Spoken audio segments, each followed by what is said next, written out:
Bonjour les amis, Marc Maillot encore avec vous pour partager avec vous aujourd'hui un texte célèbre du livre de l'Ecclésiaste au chapitre 3, premier verset. Il y a un temps pour tout et un moment pour toutes choses sous le ciel. Il y a un temps pour naître et un temps pour mourir, un temps pour planter et un temps pour arracher le plant. Un temps pour tuer, un temps pour soigner les blessures, un temps pour démolir et un temps pour construire.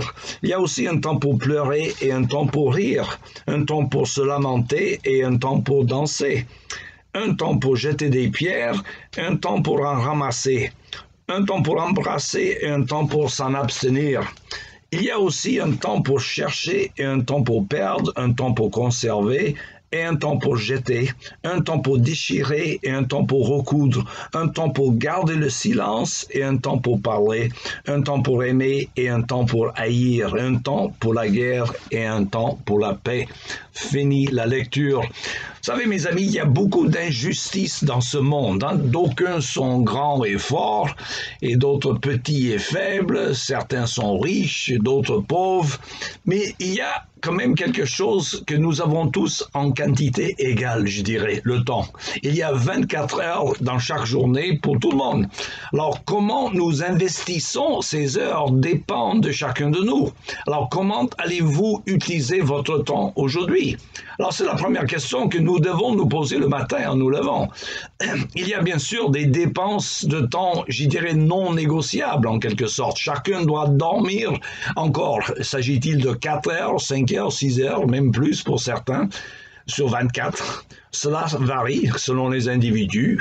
Il y a aussi un temps pour manger, mais là encore, d'aucuns passent des heures autour de la table alors que d'autres mangent à la va-vite. Et c'est dommage d'ailleurs, car je pense que c'est une erreur de mépriser la communion fraternelle autour de la table. D'ailleurs, quelqu'un a calculé que quelque chose comme 65% des paroles du Seigneur Jésus que nous avons dans les évangiles ont été prononcées dans le contexte d'un repas, soit pendant le repas, comme l'enseignement sous la scène, ou juste avant le repas, comme lorsque Jésus a multiplié les pains et les poissons pour la foule des gens qu'il venait d'enseigner, ou soit juste après un repas, comme l'enseignement qu'il donna aux apôtres juste avant sa mort. Bref, nous savons que les paroles dites autour d'un repas sont souvent plus digestes que les paroles dites à d'autres moments. On est bien quand le taux de sucre dans le sang est plus élevé que lorsqu'on a la faim. Et d'ailleurs, il y a une publicité actuellement aux États-Unis à la télévision pour les tablettes de chocolat, je pense, qui joue sur le fait qu'en faisant croire que les gens ne sont pas vraiment eux-mêmes quand ils ont faim. Et donc, il faut manger leur chocolat pour retrouver soi-même.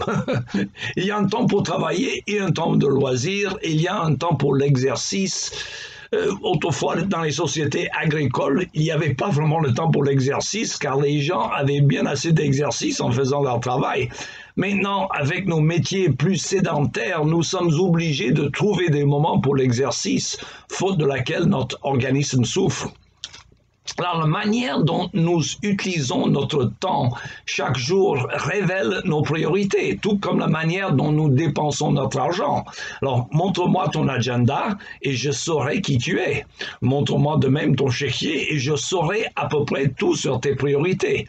Alors, l'Ecclésiaste que nous venons de lire nous dit qu'il y a un temps pour toutes choses. Or, c'est la sagesse de savoir combien de temps il faut allouer pour chaque activité dans notre vie.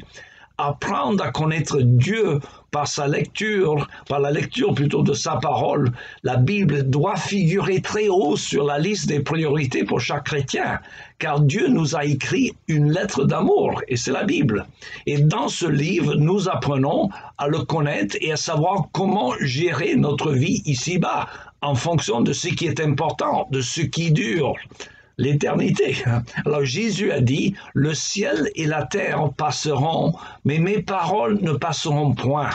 Alors il faudra donc prendre du temps pour lire et étudier la parole de Dieu, car ces vérités sont éternelles.